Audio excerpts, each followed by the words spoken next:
자, 이번 시간은 이제 용익 물권 중에 전세권에 관한 주제를 설명을 드리도록 하겠습니다.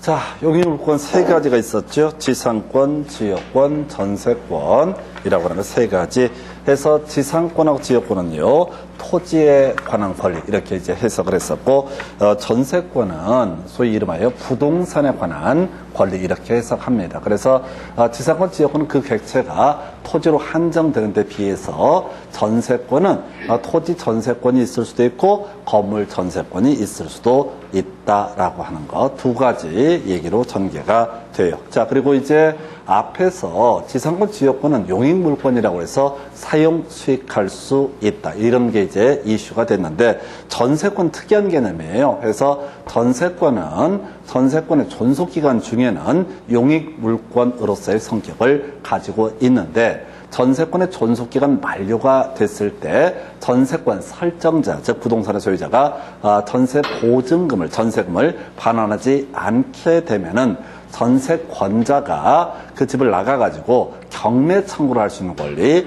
해서 두 가지. 얘는 용익물권으로서의 성격도 있고요. 저당권처럼 경매 청구를 할 수 있다고 해서 담보물권적 성격도 가지고 있다. 해서 일단 정의 보면 이런 식입니다. 자, 전세권은요, 전세금을 지급을 하고라고 해서 하나의 이슈. 부동산을 점유해서 용도에 따라서 사용, 수익할 수 있고요. 그리고 나서 그 부동산 전부에 대해서 나중에 경매 청구에서 후순위 권리자보다 우선 변제를 받을 수 있는 권리 이렇게 정의를 해요. 좀 간단한 주제인데 이게 실제 쟁점이 되죠. 전세권의 존속기간 중에는 용익물권으로서의 성격을 가지고 있고 전세권의 존속기간 만료가 되게 되면은 이때는 담보물권으로서의 성격도 가지게 된다. 근데 뒤에서 한번 설명드리겠지만은 상식적으로 하나 알고 가실 게 전세권의 존속기간 만료가 됐는데 전세금 반환이 없게 되면 이 사람은 일단 목적물을 누구한테 전세권 설정자에게 넘겨줘야 됩니다. 그리고 나가서 뭘 할 수 있다? 경매 청구를 할 수 있다. 경매 청구에서 경매가 이루어지면 후순위 권리자보다 이 자신의 전세금을 우선 반환받을 수 있는 권리 해서 용익물권적 성격도 가지고 있고 담보물권적 성격도 가지고 있다. 좀 쉽게 문제 구성할 때 얘를 툭 던져놓게 돼요. 그래서 이렇게 볼 테고, 자, 이제 전세권의 취득에서 약정 전세권 똑같아요. 계약에 의해서 성립하는 전세권. 그래서 자, 전세권 설정 계약할 테고요. 그리고 중요한 거 뭐라고요? 전세권 설정 등기가 있어야부터 전세권은 성립하게 된다. 지상권도 지역권도 등기해야지 성립하듯이 전세권도 등기해야지 성립하게 된다. 근데 우리가 일반적으로 전세라고 불리는 부분들은 대부분 전세권 설정 등기를 하지 않습니다. 그건 소위 이름하여 주택 임대차의 한 영역이 돼요. 간단하게 설명을 드리면, 자, 갑소유의 X 건물에 대해서 을이라는 사람이 전세권을 취득한다. 그러면 전세금을 지급하고 말고는 그 다음 문제고, 제일 중요한 이슈가 전세권 설정 등기, 을 명의로 이 X 건물에 대해서 전세권 설정 등기를 했을 때 이때 전세권은 성립하게 된다. 이렇게 뼈대를 잡게 됩니다. 그럼 전세권 설정 등기가 없으면 뭐라고요? 전세권은 성립하지 않는다라고 할 것. 그런데 비슷한 개념이 뭐가 있냐면 임대차라는 개념이 있게 됩니다. 갑소유의 X 건물에 대해서 이라는 사람이 임대차 계약을 체결하게 되고 이 사람이 임차권으로서의 임차권을 가지게 된다. 임차권은요, 등기를 하지 않더라도 다 성립하는 권리. 그럼 두 개의 차이가 뭐냐 했을 때 성립 과정에서 등기가 반드시 있어야 성립하는 권리를 뭐라 부르고 전세권이라 부르고 등기가 없이도 양 당사자의 의사의 합치만 있어도 성립하는 권리를 뭐라고 한다? 임차권이라고 부릅니다. 그래서 전세권은 물권의 일종이고 임차권은 소위 채권의 일종이다. 해서 물권이라는 얘기는 만약 토지 소유자가 건물 소유자가 병으로 바뀌었다라고 했을 때 이때 누가 전세권자는 누구한테 병에 대해서 전세권을 주장할 수 있다라고 하는 거. 우리 지상권 할 때 계속 했던 얘기예요. 소유자가 바뀌더라도 바뀐 소유자에게도 주장할 수 있는 것을 물권이라 부른다. 이에 대해서 임차권이라고 하는 것은 갑이라는 사람이 을과 임대차 계약을 체결한 상태에서 병에 대해서 이 물건을 팔아버린다. 그러면은 이 임차인 을은 바뀐 소유자에게 임차권 주장할 수 있다 없다? 임차권 주장할 수 없다라고 하는 거. 그래서 건물 소유자가 나가라고 하면 어떻다? 나가야 되는 그런 문제가 발생하는 것이 임차권이 되게 됩니다. 물론 이런 문제를 해결하기 위해서 주택임대차보호법이나 상가건물 임대차보호법, 주임법에 따르게 되면 그런 식으로 얘기를 하게 되죠. 주임법에서는 주민등록을 이전하게 되면 어떻다? 대양력이 발생해서 집주인 바뀌더라도 바뀐 소유자에게 임차권 주장할 수 있다. 상가건물 임대차보호법에서는 사업자 등록 신청을 하게 되면 상가건물의 소유자가 바뀌더라도 어떻다? 임차권을 주장할 수 있는 이런 경우의 수가 있긴 한데 일단 단순화시키면 임차권이라는 것은 등기 없어도 어떻다? 성립하는 권리인데 비해서 소유자가 바뀌었을 때 바뀐 소유자에게는 어떻다? 임차권을 주장할 수 없다라고 하는 거. 이에 비해서 전세권이라는 것은 등기 있어야 성립하는 권리이고 그리고 나서 전세권 설정 등기가 있으면 성립하게 소유자가 바뀌더라도 전세권을 주장할 수 있다. 그래서 대부분의 우리가 주택 임대차는 전세권이 아니라 보통 우리가 보증금 내고 전세 든다고 얘기하고 있지만은 실질적으로는 대부분 어디에 해당된다? 임대차에 해당이 된다. 이렇게 뼈대를 잡게 되죠. 그래서 자 전세권에 취득 과정, 설정 계약과 설정 등기라고 하는 것이 있게 될 테고요. 자, 일단 전세권의 객체라고 해서 부동산의 전부 또는 일부에 대해서 성립이 될 수가 있다. 그래서 토지뿐만 아니라 건물에 대해서도 전세권 성립할 수 있다. 근데 별로 중요한 건 아닌데 농경지에 대해서는 전세권 설정을 할 수가 없습니다. 이건 이제 우리 농지법을 보다 보면 그런 얘기를 합니다. 경자 유전의 원칙이라고 해서 농업인만이 농지를 소유할 수 있다. 그래서 농지에 대한 전세권 설정은 인정되지 않는다. 이게 헌법상의 원칙 때문에 그런 건데 큰 쟁점은 되지 않아요. 그래서 일부도 가능하다는 거 다시 한번 강조드립니다. 그래서 앞에서 토지 일부에 대해서 지상권이나 지역권을 취득을 한다라고 했을 때 그때 등기할 때 지적도를 첨부 정보로 제공해서 토지의 어떤 부분에 대해서 지상권, 지역권을 설정하는지를 공시한다라고 했었고 전세권은 토지 전세권이면 지적도, 건물 전세권이면 건물 도면을 첨부 정보로 제공해서 구체적으로 어디서부터 어디까지가 전세권의 객체인지를 특정을 하게 된다. 자, 이렇게 되어 있고요. 자, 존속기간, 최장 존속기간 10년이고요.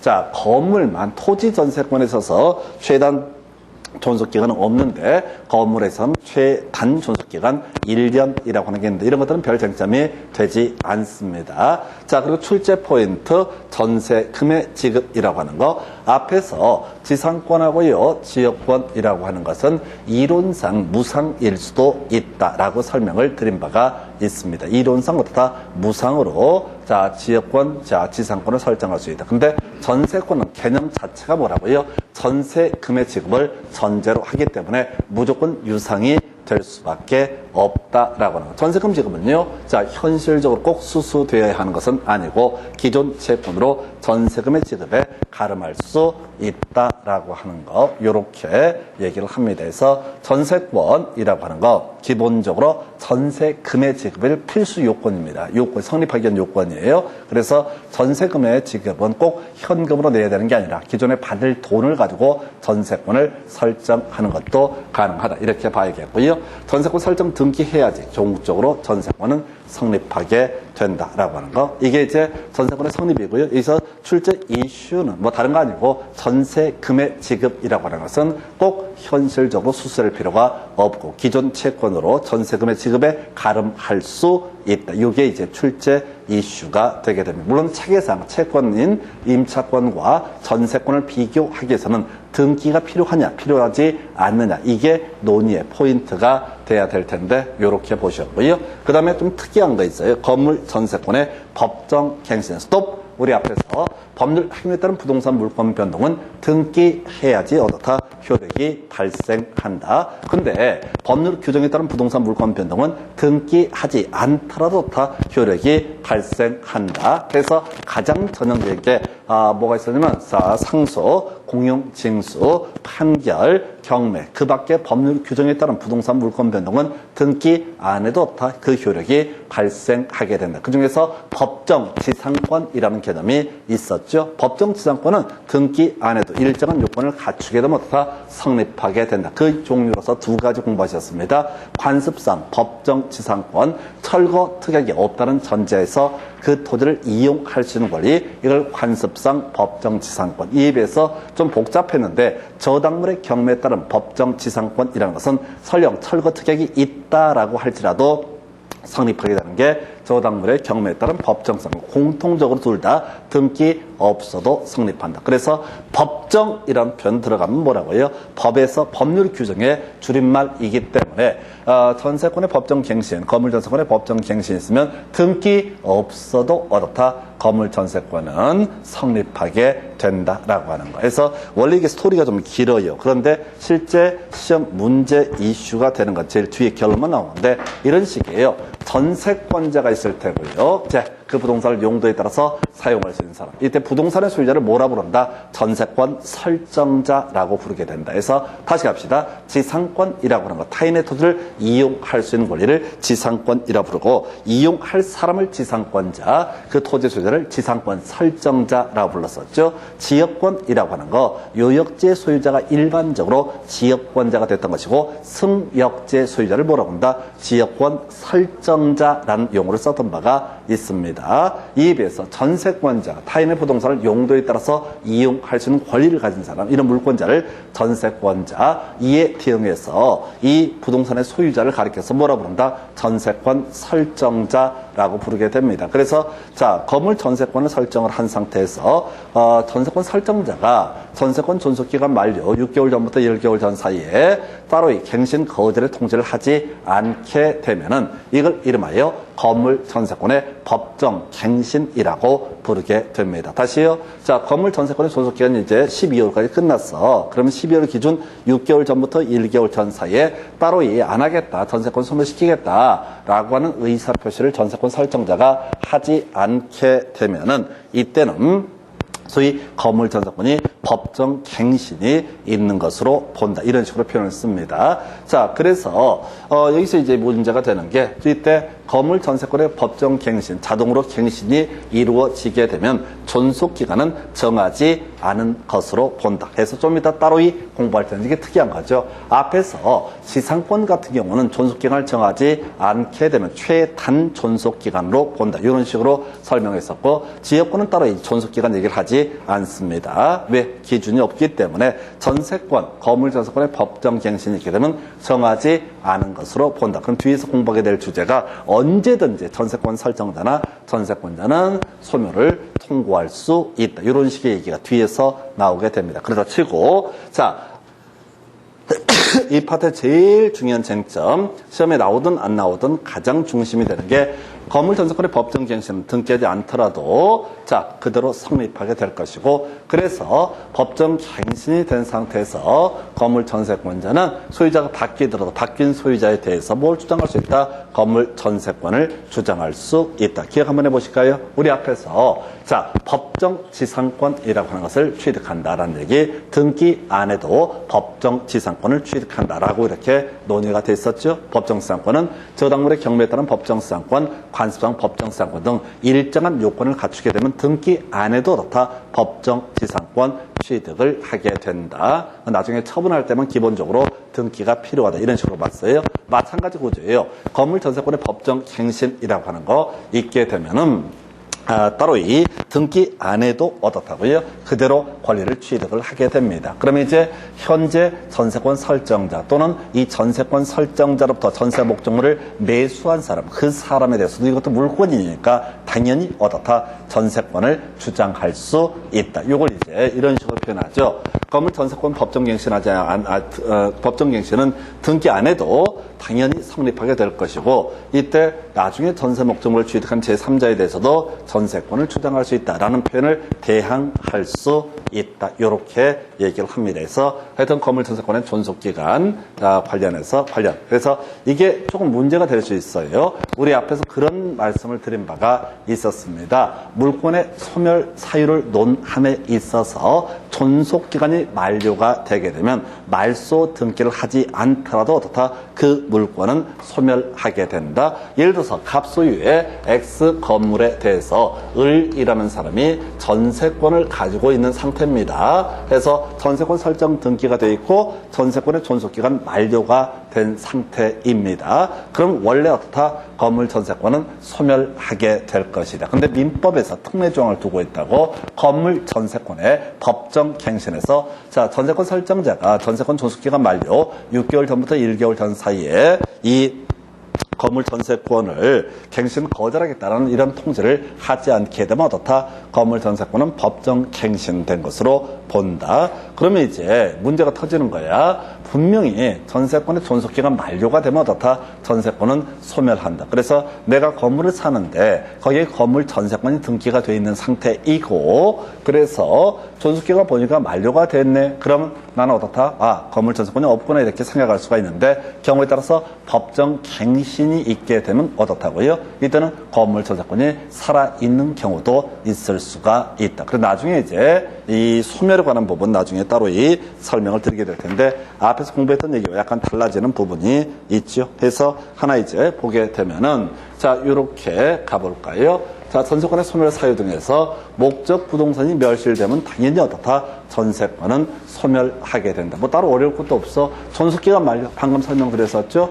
존속기간 만료되면 어떻다? 전세권은 소멸하게 된다. 그 다음에 혼동, 전세권하고 소유권을 한 사람이 모두 갖고 뒤에 꼬리가 없으면 어떻다? 전세권은 소멸하게 된다. 소멸시효 20년간 전세권을 행사하지 않게 되면 지상권, 지역권, 전세권 모두 시효 완성으로 소멸하게 된다. 그 다음에 전세권의 우선은 저당권의 실행에 따른 경매 이루어지면 말소 기준 권리가 뭐라고 그랬어? 저당권, 근저당권, 담보가등기, 압류등기, 가압류등기, 경매, 결시, 결정, 등기 등을 가리켜서 뭐라 부른다? 바로 말소 기준 권리. 나중에 따로 공부할 거예요. 말소 기준 권리. 경매가 이루어지면 이 말소 기준 권리부터 시작해서 말소 기준 권리 밑에 있는 등기는 어떻다? 모두 소멸하게 된다. 그래서 저당권이 먼저 있고 그 밑에 전세권이 설정돼 있으면 경매가 진행되게 되면 저당권이 말소 기준 권리가 되기 때문에 이때 저당권은 어떻다?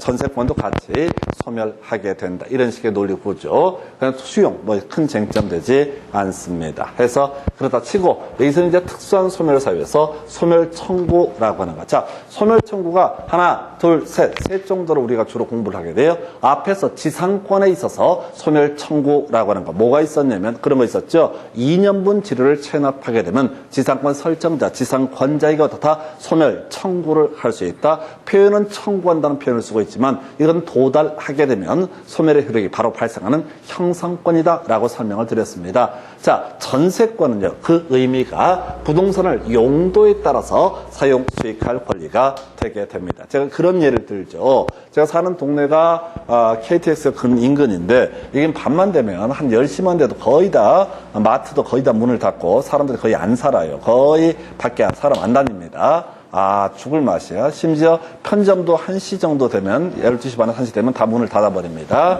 자, 그랬을 때 만약에 어떤 동네 아파트 전세권 설정에서 들어가서 한 사람이 보아하니 이 동네에 새벽 1시부터 한 5시까지 편의점이 없다. 그래서 투자 파는 거지. 밤에 잠 안 자고 자, 거기다가 자기 집에다가 전세권 설정한 집에다가 야간 편의점 이런 식으로 하게 되면 그거 어때요? 용도에 따라서 사용하는 것이 아니죠. 그러면 이제 전세권 설정자는 뭘 주장할 수 있다? 소멸 청구라고 하는 것을 할 수 있다. 용도에 따라 사용하지 않으면 어떻다? 소멸 청구를 할 수가 있다. 소멸 청구하면 어떻다고요? 당연히 소멸의 효력이 발생한다. 나중에 유치권 가게 되면요. 이 채무자라고 하는 사람은 유치권자, 지금 빚 갚을 때까지 목적물의 인도를 거절할 수 있는 유치권자가 그 부동산을 지 멋대로 이용을 한다 등을 하게 되면 어떻다? 소멸 청구를 할 수가 있다라고 하는 거. 보존을 위한 사용, 허락을 받지 아니한 사용을 했을 때는 이때는 보존을 위한 사용이 아니고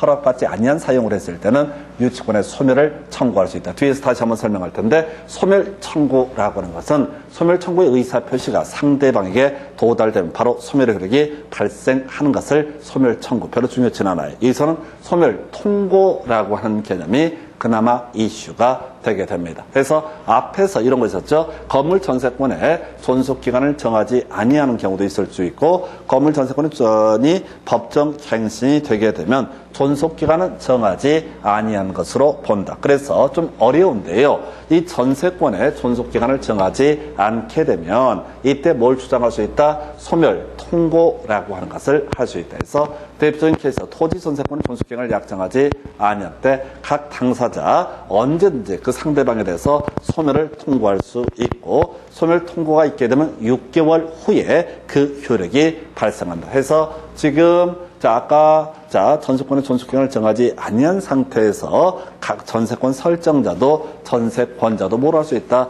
소멸 통고를 할 수 있다. 그럼 6개월 후에는 소멸의 효력이 발생하게 된다. 해서 이게 6에 61에 X에 3이라고 해서 듣고 버리는 거야. 전세권이라고 하는 것은 전세권 설정자도 전세권자도 존속기간 정하지 않게 되면 바로 소멸 통고라는 것을 할 수 있고 각각 소멸 통고가 상대방에 도달되고 나서 6개월 후에 효력이 발생한다. 그래서 전세권은요 66이라고 얘기합니다. 근데 토지 임대차라고 하는 거 토지 임대차에서 듣고 버리셔야 돼. 메모하시면 양이 늘어나요. 토지 임대차에서 임대차 기간을 정하지 않았다. 그러면 임대인이 있을 테고 임차인이 있게 될 텐데 임대인은요 해지라고 하는 것을 할 수가 있습니다. 그래서 임대인이 해지 통고를 하게 되면 6개월 후에 효력 발생하고요. 임차인이 해지 통고를 하게 되면 1개월 후에 효력 발생한다. 해서 6일 해서 앞쪽이 임대인 뒤쪽이 임차인. 이에 비해서 나중에 주임법 상임법에서는 주임법에서는 묵시의 갱신이라는 표현을 씁니다. 자, 주택 임대차에 대해서 존속기간이 만료가 되는데 임대인도 임차인도 어떤 짓거리도 하지 않게 되면은 임차인만 뭘 할 수 있다? 해지 의사를 통지할 수 있고 그래서 해지 의사의 통지가 있게 되면 3개월 후에 효력이 발생한다. 이게 주임법 상임법에서 주임법 주택임대차보호법 상가 건물 임대차 보호법에서 상임법이라고 보통 줄여서 얘기하는데 임대인은 해지할 수 없고요. 임대인은 해지할 수 없고 임차인만 해지할 수 있는데 이때 해지하게 되면 3개월 후에 효력이 발생한다. 정리 한번 해보겠습니다. 어차피 이것도 한 번에 정리 안 돼요. 나중에 토지 임대차 할 때도 얘기할 테고 또 지금 계속 같은 얘기를 반복을 해 가다 보면 외워져요. 전세권에 있어서 존속기간 정하지 않게 되면 전세권 설정자도 전세권자도 뭘 할 수 있다? 소멸 통고라고 하는 것을 할 수 있다. 이들이 아무 때고 소멸 통고할 수 있는데 각 6개월 지났을 때 소멸 통고의 효력이 발생해서 전세권 소멸하게 될 것이고요. 이에 대응해서 토지 임대차에서는 임대인, 임차인 모두 해지 통지할 수 있는데 임대인이 해지 통지하게 되면 임차인에게 도달하고 6개월 후에 효력 발생한다. 임차인 해지 통지하고 이때 얼마? 1개월 후에 효력이 발생한다 해서 66에 61 이렇게 가는 거고 주임법 상임법에서는 임대인은 해지 통지할 수 없고 임차인만 해지 통지하는데 3개월 후에 그 해지의 효력이 발생한다 해서 우리가 공부해가는 순서가 전세권, 임대차, 주임법, 상임법 이런 순서로 공부를 해 가거든요. 그래서 66에서 전세권 설정자도 전세권자도 각각 소멸 통고를 할 수 있고 6개월 후에 효력이 발생한다. 그 다음에 이 토지 임대차는 6일에서 임대인이 해지 통지하면 6개월 후에 효력 발생하고 임차인이 해지 통지하면 1개월 후에 효력 발생한다. 그 다음에 X의 3이라고 해서 주임법, 상임법에서는 자 임대인은 해지 통지할 수 없고 임차인만 해지 통지할 수 있는데 3개월 후에 효력이 발생하게 된다. 이렇게 해석을 하게 됩니다. 그래서 이렇게 논의를 삼을 수가 있겠고요. 그래서 소멸 통고까지 보셨습니다. 전세권 소멸하게 되면요. 아까 한번 설명드렸는데, 자, 동시 이행의 관계. 이거 나중에 계약법 할 때 주로 설명드릴 주제가 되는데, 자, 전세권 설정자는요, 전세권자에게 뭘 해야 돼요? 바로 전세금을 반환할 의무를 지게 됩니다. 한편 전세권자는 목적물을 누구한테? 전세권 설정자에게 돌려줘야 되고, 그리고 나서 전세권 말소 등기에 필요한 서류도 같이 어떻다 교부를 할 의무를 지게 됩니다. 그런데 아까 이제 한번 간단하게 설명드리고 나중에 한번 중간중간에 나오는데, 이 전세권자가요, 전세금을 반환받지 못하게 되면 경매 청구를 할 수 있다라고 되어 있는데, 경매 청구를 하기 위해서는 그냥 그 집에 살면서 경매 청구는 허용되지 않고요. 먼저 목적물을 누구한테? 전세권 설정자에게 인도해준 후에 오보를 할 수 있다. 바로 소멸자, 이 지금 경매 청구를 할 수가 있다. 이런 거 있었고요. 자, 부속물의 매수 청구 한번 체크해 볼까요? 자, 우리 앞에서 지상권 얘기를 할 때 그런 말씀을 드렸습니다. 지상권이라고 하는 거, 지상권의 존속기간 만료가 됐을 때 건물이 현존하고 있으면 지상권자는 지상권 설정자에게 뭘 주장할 수 있다? 바로 갱신 청구를 할 수 있고, 갱신 청구를 상대방이 들어주지 않게 되면 지상물의 매수를 청구할 수 있다. 이렇게 설명드렸습니다. 다시요. 지상권에서는 건물 매수 청구, 소위 지상물의 매수 청구라는 문제가 하나가 이슈가 되고요. 전세권에서는 소위 건물 생각하면 좋을 것 같아요. 부속물의 매수 청구라고 하는 게 이슈가 되게 됩니다. 그래서 전세권자는 뭘 할 수 있다고요? 부속 물건의 매수를 청구할 수 있다. 중간 보지 마시고 전세권자는 부속 물건의 매수를 청구할 수 있다. 다시요. 아까 지상권자는 지상물의 매수를 청구할 수 있다. 다시 지상권자, 지상권의 존속기간이 만료가 된 상태에서 자, 이 지상권자, 다시 지상권의 존속기간이 만료가 된 상태에서 자, 지상의 건물이 현존하고 있다라고 하게 되면은 그때 뭘 주장할 수 있다고요? 지상물의 갱신 청구하고 들어주지 않으면 지상물의 매수를 청구할 수 있다. 전세권자는 건물 전세권 생각하면 이해가 빠릅니다. 자, 부속물의 매수를 청구할 수 있다. 다시 지상권자는 지상물의 매수를 청구할 수 있고, 전세권자는 어떻다? 부속물의 매수를 청구할 수 있다라고 하는 거. 자, 지금 이제 부속물이라고 하는 거, 이게 이제 부합이라는 개념과 혼동이 되면 안 되는데, 일단은 개념을 볼까요? 전세권 설정자의 동의를 받거나 전세권 설정자로부터 매수한 경우 부속 물건의 매수를 청구할 수 있다라고 해서 결국은 이런 얘기죠. 만약에 시스템 에어컨이라고 하는 것을 한번 상상을 해보겠습니다. 건물 전세권자가 건물에 시스템 에어컨이 설치가 안 된 상태에서 시스템 에어컨을 설치를 하고자 합니다. 그래서 전세권 설정자의 동의를 받았다라고 이렇게 얘기를 하거나, 혹은 마침 전세권 설정자가 시스템 에어컨 매매업자였다. 그래서 이 전세권 설정자에게 매수를 했다. 그리고 이 문제 시스템 에어컨을 떼어낼 수 있다는 전제가 쌓여있으면 그걸 뭐라고 한다? 부속물이라고 부르게 됩니다. 만약에 자, 큰 돈을 들이지 않으면 떼낼 수 없는 상태에 이르게 되면 그걸 뭐라 부른다? 부합이라는 용어를 씁니다. 다시 에어컨을 붙였어요. 시스템 에어컨을 붙였는데 그게 완전히 그 건물에 달라붙어 버렸다. 떼내기가 현실적으로 곤란한 상태에 이르렀다. 그럼 그걸 뭐라고 한다? 부합이라 해서 건물 소유자가 그 시스템 에어컨의 소유권을 갖게 된다. 물론 이때 이 시스템 에어컨을 붙였던 사람은 부당이득 반환 청구라고 하는 것을 통해서 그 돈을 받아내는 건 별개의 문제로, 최소한 부합의 문제에서는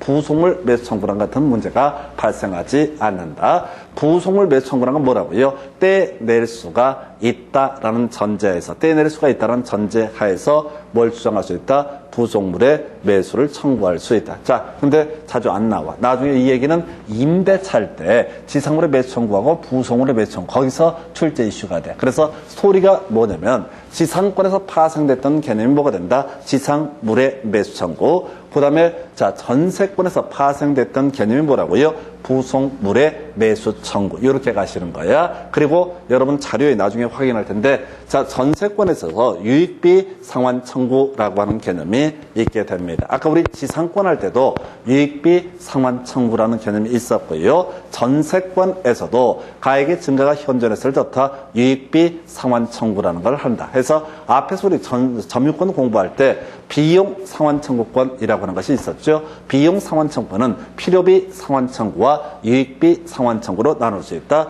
필요비 상환 청구는 형광등 몇 개 갈아 끼운 비용을 가리켜서 물어본다. 필요비 상환 청구라고 부르게 될 것이고, 이에 대응해서 이 지붕을 수리한다거나 큰 돈이 들어갔으면 어떻다? 이걸 유익비라고 부른다. 해서 지상권에 있어서는 토지 계량공사 축대를 쌓아 올리거나 등등 해서 토지의 가치가 올라갔다. 그러면 그때 유익비 상환 청구가 문제가 될 테고, 똑같은 논리 구조로 전세권에서도 필요비라는 건 문제가 되지 않을 것이고요. 유익비라는 것만 소위 반환 청구 등이 문제가 되게 된다. 해서 나중에 이 주제도 똑같아요. 임대차 파트를 가서 보게 되면 필요비 상환 청구와 유익비 상환 청구라는 개념이 동시에 나와요. 그래서 결국은 계속 요 근래 30회 때 이걸 응용해서 물어봤던 문제가 있었는데 그 정도까지 이게 전세권의 성립과 소멸이라는 개념이 되게 됩니다. 그래서 바로 지문 가지고 한번 확인을 해보겠습니다. 여러분 교재 152페이지 가서 지문부터 확인해 보겠습니다.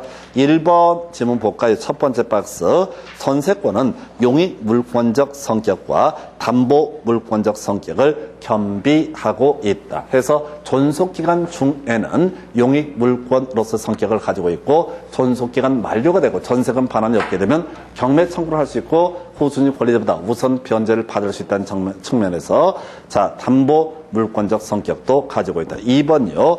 존속기간 만료로 전세권이 소멸하게 되면 전세권의 용익 물권적 권능은 소멸하게 된다. 이렇게 유치한 걸 답을 뽑았던 사례가 있습니다. 그래서 이 전세권은 용익 물권적 성격 외 모두 가지고 있다. 담보 물권적 성격도 가지고 있다. 두 번째 박스요. 1번 지문 더럽게 어려워요. 보지 마요. 눈버리니까. 우리가 전세권은 기본적으로 용익 목적의 전세권이 일반적입니다. 근데 우리 기억 한번 해볼까요? 지상권도 용익 목적이었었죠. 근데 아까 저당권이랑 같이 묶어서 담보 목적의 지상권이라는 개념도 있을 수가 있다. 전세권도 마찬가지입니다. 기본적으로 용익 목적을 전제로 하는데 경우에 따라서 채권 담보, 돈 받을 권리를 담보에 내기 위해서 전세권을 설정하는 경우도 있습니다. 그 지문이 1번 지문이고 하나 더 있어서 본문까지 가면. 근데 거기를 쫓아가시면 안 돼. 쉬운 거예요. 쉬운 거. 2번 지문이요. 전세금의 지급은 반드시 현실적으로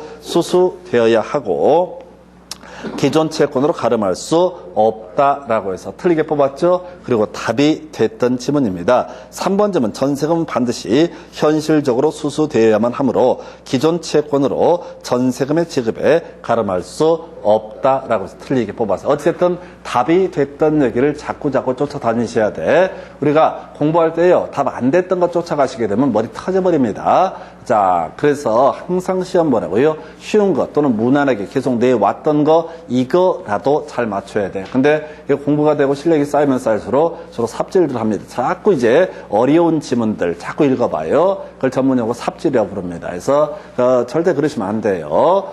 점수가 나와요. 점수가.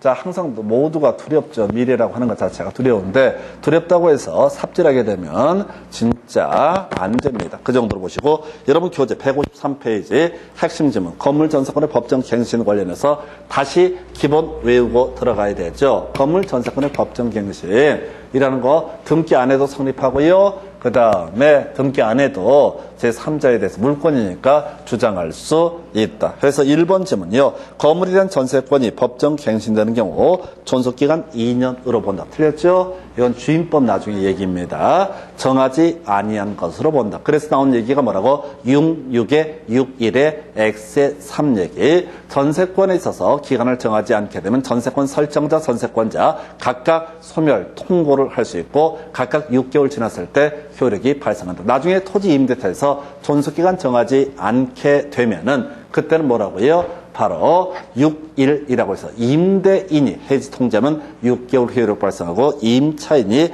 해지 통제하면 얼마? 1개월 후에 효력이 발생한다. 2번 질문 건물 전세권이 법정 갱신된 경우 전세권자 이를 등기해야지 목적물 취득한 제3자에게 대항할 수 있다. 아니죠. 법률 규정에 따른 부동산 물권 변동. 물권은 어떻다? 따로 등기 안 해도 그 자체로 어떻다? 취득하게 되고 제3자에 대해서도 그 물권을 주장할 수 있다. 이렇게 보셨습니다. 관련 기출문제 가볼까요? 30회 21번 문제 확인을 해보겠습니다.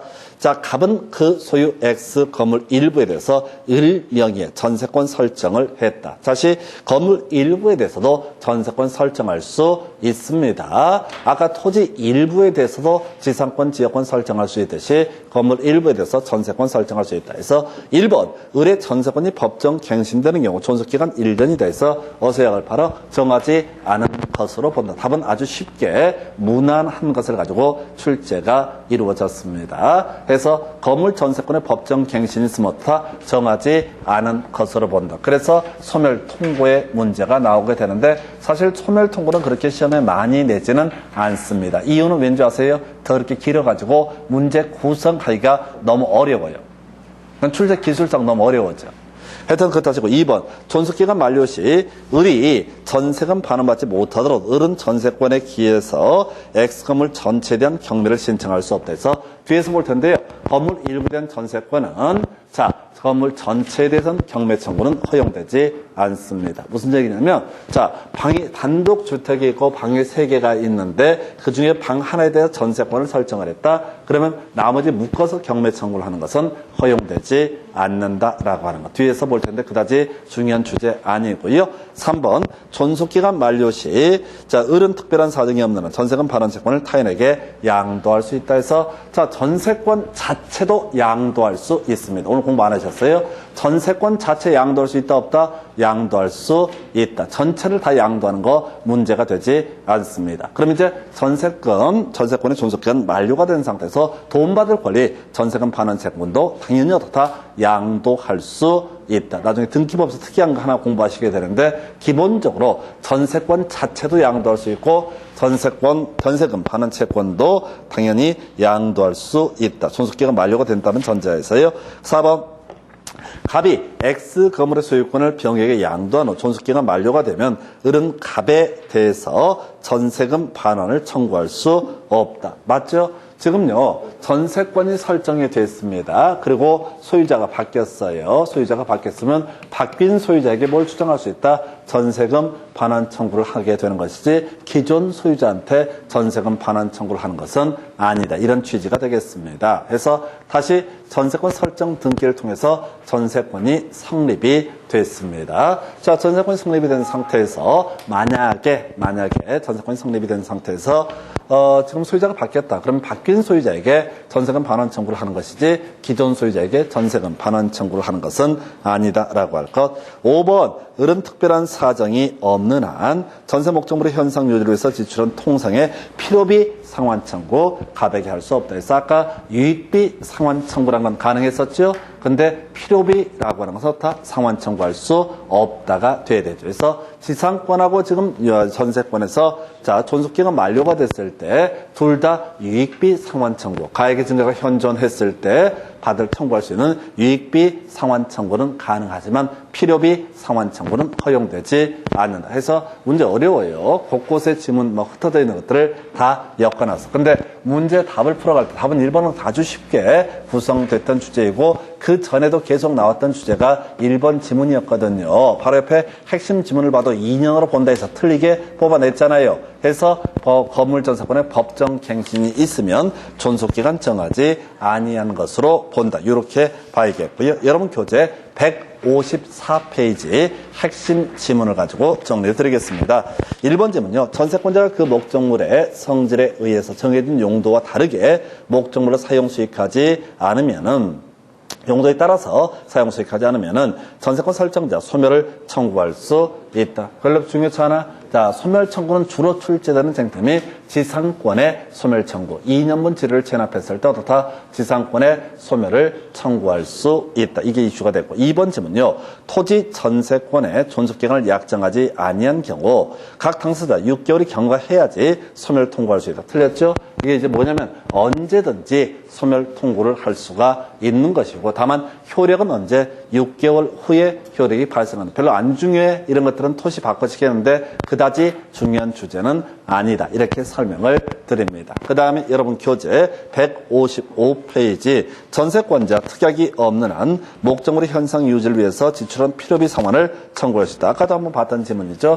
틀린 지문. 전세권자는 유익비 상환 청구를 할 수는 있지만 필요비 상환 청구할 수 없다. 지상권자 유익비 상환 청구할 수 있지만 필요비 상환 청구를 할 수 없다. 나중에 임차인은 유익비, 필요비 둘 다 상환 청구를 할 수 있다. 이런 식으로 이제 얘기가 전개가 되게 됩니다. 그렇게 보셨고요. 그리고 나서 155페이지 관련 기출문제 30회 때 A형 33번 문제 상당히 까다로웠던 문제 형태가 되겠습니다. 그래서 가볼까요? 건물 전세권자하고 건물 임차권자 모두에게 인정될 수 있는 권리. 기억번 유익비 상환 청구권 나와 있죠? 자, 지금 보면은 유익비 상환 청구권이라고 하는 거 전세권자에게 인정이 되고 아까 제가 설명드릴 때 임차인에 대해서는 필요비도 유익비도 모두 인정이 된다라고 해서 기억번은 포함이 되고요. 부속물 매수청권 다시 기억해 볼까요? 지상권에서는 지상물 매수청권, 전세권에서는 부속물 매수청권. 이게 임대차 가면 임차인은 지상물의 매수청구도 할 수 있고 부속물의 매수청구도 할 수가 있다. 이런 식의 논리 구조가 되게 되는 겁니다. 세 번째 좀 어려운 얘기인데 전세금 또는 차임의 증감 청구권 해서 자, 우리가 거의 논의 안 해놨는데, 자, 우리 전세금이라고 하는 거, 자, 현재 어떤 시장 경제 상황과 어울리지 않는다. 그러면 증감, 증액 청구 또는 감액 청구할 수 있고요. 임대차에서 차임도요, 증액 청구는 감액 청구인데 거의 출제 안 됐던 주제입니다. 그래서 기억리은 그나마 좀 출제가 됐던 주제이고, 디귿번은 지금 16년 동안 처음 나왔던 주제예요. 그래서 쫓아가시면 안 돼요. 자, 다시 갑시다. 전세권에 있어서는 전세금이라는 것이 하나의 이슈. 임대차에서는 차임이라는 용어를 쓰게 됩니다. 임대료를 차임이라는 용어를 써요. 그래서 자, 둘 다 증감 청구. 아마 설정자는 증액 청구를 할 테고 전세권자나 임차인은 감액 청구를 할 수 있다라고 하는 개념이 묶어서 증감 청구권이라고 부릅니다. 그래서 답은 5번인데 이 문제는 대단히 까다로웠던 문제에서 기억년 2개만 좀 무난했었고 나머지는 대단히 까다롭게 나왔던 주제. 자, 여기까지 해서 전세권의 성립 선호를 보셨고 잠시 후 다음 시간에 전세권의 효력 등 묶어서 설명을 드리겠습니다.